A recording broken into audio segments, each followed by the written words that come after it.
Situasi di Gaza terus memanas setelah serangan terhadap rumah sakit Nasser di Khan Yunis. Menurut IDF, mereka bertanggung jawab atas serangan tersebut dan menyatakan fasilitas itu diduga digunakan Hamas sebagai pusat operasi. Insiden ini masih dalam penyelidikan, dan laporan awal menyebut sedikitnya 15 orang tewas, termasuk 4 jurnalis. Di sisi lain, sumber keamanan Israel menyatakan Hamas khawatir terhadap rencana Israel untuk merebut kota Gaza. Mereka menyebut pusat komando militer dan sipil Hamas, termasuk sejumlah pemimpin senior seperti Izzadin El-Hadad, berada di wilayah tersebut. Menteri Pertahanan Israel Yoav Gallant mengatakan Gaza City bisa mengalami nasib serupa dengan Rafah dan Beit Hanun, pernyataan yang memicu kekhawatiran warga sipil dan kepemimpinan Hamas. Presiden AS Donald Trump menyampaikan bahwa sandera yang masih hidup diperkirakan kurang dari 20 orang. Ia juga memperkirakan perang dapat berakhir dalam waktu 2-3 minggu ke depan. Di perbatasan selatan, Mesir memperkuat militernya untuk mencegah kemungkinan infiltrasi dari Gaza. Sementara di wilayah utara, Angkatan Udara Israel menargetkan dan menewaskan seorang tokoh Hizbullah bernama Aziz Bala, yang diduga berusaha membangun kembali infrastruktur kelompok tersebut di Lebanon Selatan. Tindakan ini terjadi di tengah diskusi yang sedang berlangsung mengenai masa depan Hizbullah di Lebanon, termasuk wacana pelucutan senjata. Dalam perkembangan lain di Suriah, pasukan IDF melakukan operasi di sebuah desa dan menangkap 6 orang yang diduga teroris. Operasi ini berlangsung bersamaan dengan tekanan diplomatik Amerika Serikat agar Israel dan Suriah mencapai sebuah kesepakatan yang menurut kabar dapat diumumkan pada sidang umum PBB awal September mendatang. Sementara pertempuran terus berlangsung, bantuan kemanusiaan tetap mengalir ke jalur Gaza. Pengiriman bantuan dilakukan melalui truk maupun lewat udara Aetrops untuk menjangkau warga sipil yang terdampak perang. Di Lebanon, pemerintah berupaya mengonsolidasikan seluruh senjata agar hanya berada di bawah kendali negara. Israel menyatakan dukungan terhadap langkah tersebut, meskipun menyoroti keberadaan Hizbullah yang hingga kini menolak melucuti persenjataan beratnya dengan alasan masih adanya penyebaran pasukan IDF di titik-titik strategis Lebanon Selatan. Israel menegaskan bahwa penarikan penuh tentaranya dari Lebanon hanya mungkin dilakukan dengan syarat tertentu. Dalam hal ini, keterlibatan Amerika Serikat dan Iran turut mempengaruhi arah pembahasan. Perkembangan lebih lanjut mengenai situasi ini akan mencakup pernyataan resmi, upaya diplomasi internasional, serta dampaknya terhadap stabilitas kawasan. Ketegangan di Gaza yang terus berlanjut melibatkan kelompok bersenjata lain di kawasan, termasuk Houthi di Yaman dan milisi Syiah di Irak, yang disebut memiliki keterkaitan dengan Korps Garda Revolusi Islam Iran. Islah kembali menegaskan bahwa Hamas tidak mewakili rakyat Gaza, melainkan memerintah dengan paksaan dan kekerasan. Menurut pernyataan juru bicara Israel, tindakan Hamas justru memperburuk kondisi warga sipil yang seharusnya dilindungi. Militer Israel menyatakan bahwa Hamas beroperasi dari dalam rumah sakit Nasser di Khan Yunis. Pihak IDF menekankan bahwa sebagai institusi militer, setiap operasi yang menimbulkan korban sipil akan diselidiki secara menyeluruh. Kepala Staf IDF telah memerintahkan penyelidikan internal untuk memahami bagaimana serangan di rumah sakit tersebut terjadi. IDF menambahkan bahwa pelaporan dari zona pertempuran selalu menghadapi resiko tinggi, terutama dalam konflik melawan kelompok bersenjata yang beroperasi di tengah populasi sipil. Kami menyesalkan jatuhnya korban warga sipil, namun operasi militer terhadap Hamas tetap berlanjut, ujar juru bicara IDF. Menurut doktrin keamanan Israel, bangunan sipil yang digunakan untuk tujuan militer dapat dijadikan target operasi. Israel menyebut bahwa situasi di jalur Gaza telah menjadikan hampir seluruh wilayahnya sebagai zona pertempuran. Beberapa kesaksian dari lapangan turut menyoroti kondisi tersebut. Seorang mantan tentara Israel yang kini bekerja di organisasi bantuan internasional menyebut bahwa sejumlah fasilitas kesehatan di Gaza berada di bawah pengaruh Hamas. Ia menyinggung sebuah kasus di mana tenaga medis dilaporkan tidak dapat segera memperoleh perawatan setelah penyergapan, sehingga berujung pada korban jiwa.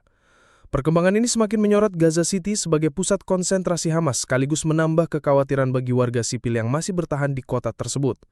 IDF disebut-sebut tengah bersiap menjalankan keputusan Kabinet Keamanan untuk mengambil alih kendali kota Gaza. Langkah ini menimbulkan kekhawatiran besar di kalangan Hamas dan kelompok-kelompok terkait. Sumber dari Fatah di Gaza menyebutkan, alasan utama Hamas setuju dengan proposal mediator mengenai gencatan senjata 60 hari adalah untuk menghambat langkah Israel sekaligus memperoleh waktu guna membangun kembali kekuatan militernya.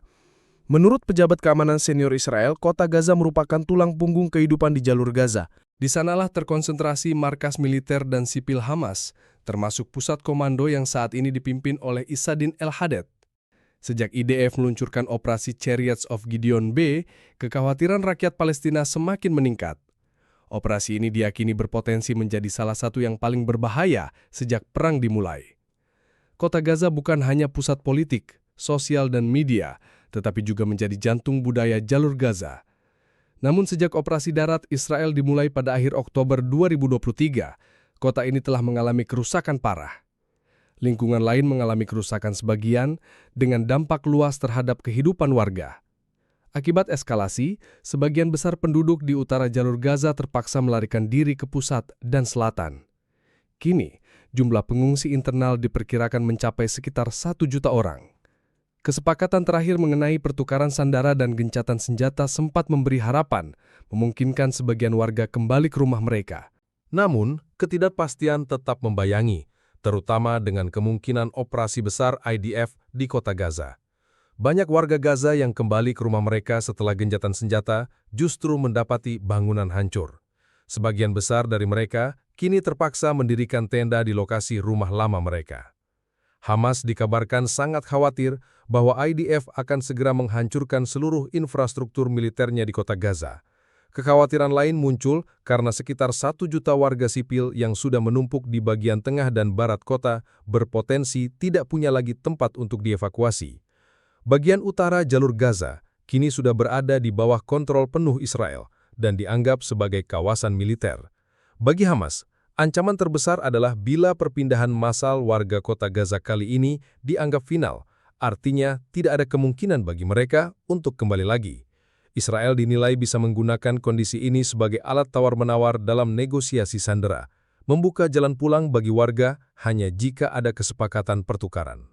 Pernyataan Menteri Pertahanan Israel, Yoav Gallant, yang menyebut kota Gaza bisa mengalami nasib serupa dengan Rafah dan Beit Hanun semakin memicu keresahan. Rumor pun menyebar cepat di kalangan warga. Salah satu desas-desus yang paling banyak dibicarakan adalah anggapan bahwa Israel berencana menghancurkan kota Gaza total untuk menjalankan rencana migrasi Presiden Donald Trump. Isu yang meski tidak terbukti telah menimbulkan kepanikan besar. Di tengah situasi ini, unit juru bicara IDF mengumumkan bahwa dalam 24 jam terakhir, 116 paket bantuan kemanusiaan telah dijatuhkan lewat udara. Bantuan ini berasal dari Yordania, Uni Emirat Arab, Jerman, dan Indonesia, menunjukkan adanya keterlibatan internasional untuk meringankan krisis kemanusiaan di Gaza. Perhatian kini bergeser ke perbatasan antara jalur Gaza dan Mesir yang selama hampir 2 tahun jarang menjadi sorotan. Namun dalam beberapa hari terakhir, Mesir terlihat memperkuat pasukan militernya di Sinai Utara, dekat perbatasan dengan Israel. Menurut laporan stasiun berita Israel, Kan 11, langkah ini dilakukan sebagai persiapan menghadapi kemungkinan meningkatnya eksodus warga Gaza. Ada kekhawatiran bahwa penduduk Gaza yang semakin terjepit oleh pertempuran akan mencoba melintasi perbatasan ke wilayah Mesir untuk mencari perlindungan. Militer Mesir dikerahkan untuk mencegah hal tersebut. Jika melihat pengalaman sebelumnya, tentara Mesir bahkan diperkirakan tidak akan ragu menggunakan tindakan tegas, termasuk kekerasan, untuk mencegah masuknya pengungsi Palestina. Penting dicatat bahwa menurut perjanjian damai Camp David antara Israel dan Mesir, setiap perubahan penempatan kekuatan militer di wilayah perbatasan harus dilakukan dalam koordinasi dengan Israel. Namun, laporan dari media Arab menyebutkan bahwa sekitar 40.000 tentara Mesir tambahan telah dikerahkan, lengkap dengan kendaraan lapis baja, ke kawasan perbatasan. Langkah besar ini menandai meningkatnya kekhawatiran Mesir terhadap kemungkinan arus pengungsi massal dari Gaza.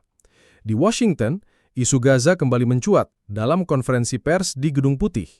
Presiden AS Donald Trump ditanya mengenai serangan Israel di Rumah Sakit Nasser Khan Yunis. Trump menjawab bahwa ia tidak senang dengan insiden itu dan tidak ingin melihat hal semacam itu terjadi.